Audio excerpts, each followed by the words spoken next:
Hey guys, this is James, the non-professional, back with another episode of Draw, and today we're doing an iconic scene from the movie Aladdin.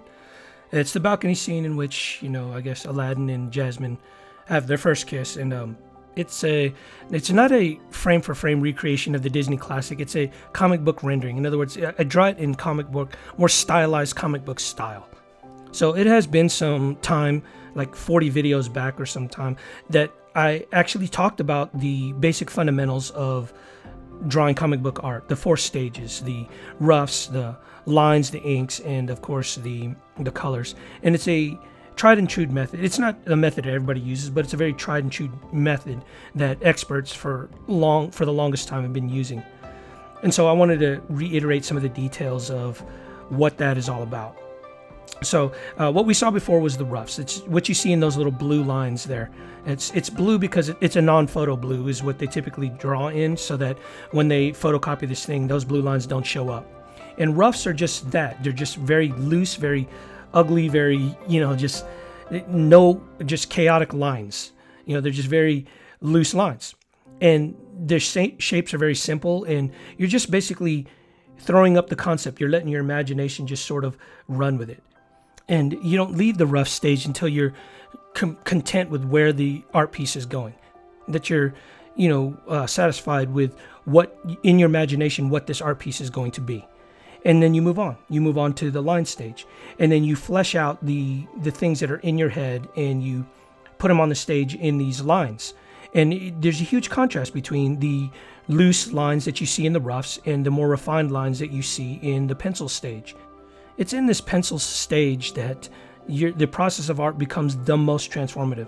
I mean, it's just a stark contrast from roughs to lines. It's in the lines where you establish the very minute details, like the ethnic facial features or the details of the outfit and the pattern of all the folds and the wrinkles in the outfits there.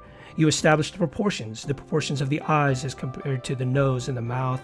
You establish more finite muscle structure, like in her arms and and around her midriff. Essentially, the line stage or the pencil stage is the point in the drawing process where the concepts that you can only see in your imagination become actually tangible and perceivable by everyone else, the audience that you're drawing for. And so these last two stages, the inks, which is what we're doing now, and the colors, they're just refinements of what has already been established in the line stage or the pencil stage. Sure, in inks, like I do here, some details are subtracted, some details are added, but everything in the lines is just basically taking everything that was established in pencils, or everything about the ink stage is taking everything that was established in pencils and making them very tight. In other words, really clean. You're getting rid of the overdraws, you're getting rid of the little nicks and just messiness of the pencils. It's a sort of patterned principle that I want you to understand with regards to drawing in this type of technique, or with this type of technique. Basically, you're going to take an initial version and then you're going to redraw it in a more refined way with the pencil stage. And then you're going to take that version and then you're going to redraw it with a more refined stage in the ink stage. And then once you've established finitely or with clarity what everything should be, then you're going to throw colors on there and just sort of bring it to life. And that's why the video series is called Draw. The idea is that you don't give up simply because what you have on the page doesn't look good. Instead, you take it back to the drawing board and you refine it, essentially drawing it over and over and over again until you've got something aesthetically appealing, something competent.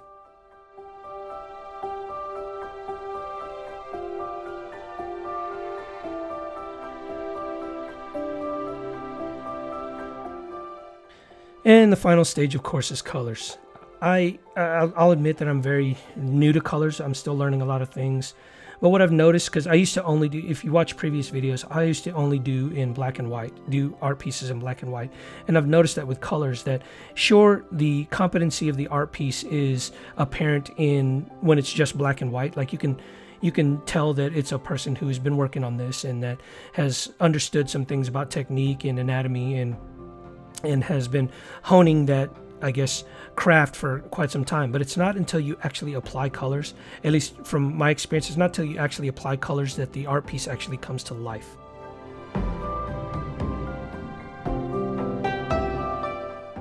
And I started to wonder why that is. I mean, why is it that colors bring things sort of to life? Well, to me, it establishes atmosphere. Certainly you can do that with the details, like if you were to draw an action scene with debris and fire flying all over the place, yeah, you can establish some type of atmosphere. But it's in colors that actually gives you a mood or an emotional atmosphere to the situation. You'll notice that in the movie itself, in the scene itself, everything is not bright and vibrant. It's sort of mysterious and wondering.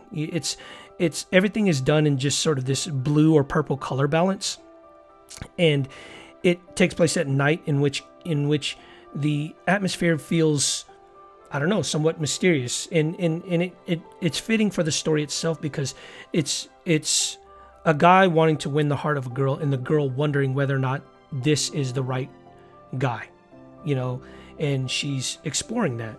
And the way they established the atmosphere was really good, and they did so with a particular color palette. They do that throughout the entire movie. There are times when everything is violent and chaotic, and you'll see like this color palette in just color balance that leans more towards red and maroon, and they just do that throughout the movie. Now, in this particular art piece, what I drew here, certainly all the colors are just plain and just typical, but I actually do take the color balance and I move it to more towards cooler blue, simply because I wanted that sort of atmosphere that was established in the movie itself.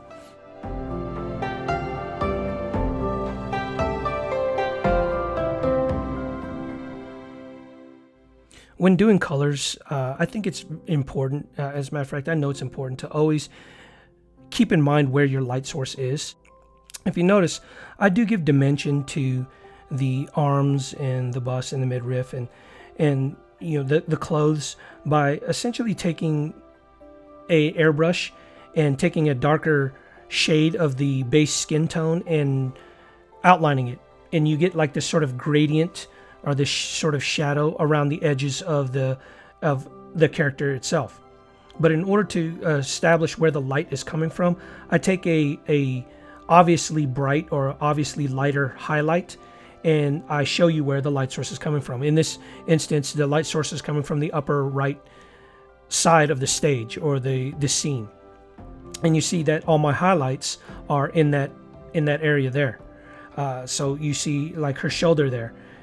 You got that very bright sort of flesh tone on the edge there, and you have the bright sort of flesh tone on her bicep on the one side, the left side, and on the top of her, I don't know what that is, that gem, that sort of headband, crown sort of thing, I don't know. And then of course her forehead, because again, the light source is coming from the upper left-hand side. And as you can see, I did move the color balance more towards that blue or purple, so to establish that sort of mysterious nighttime mood. Anyways, I hope you guys learned from the video. Hope you enjoyed it. Always remember your 3 P's: persistence, patience, perseverance. That's how you mature in any endeavor.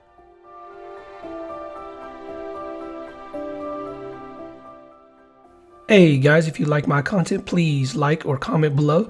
And if you want regular updates, please subscribe to my channel. Thanks for watching.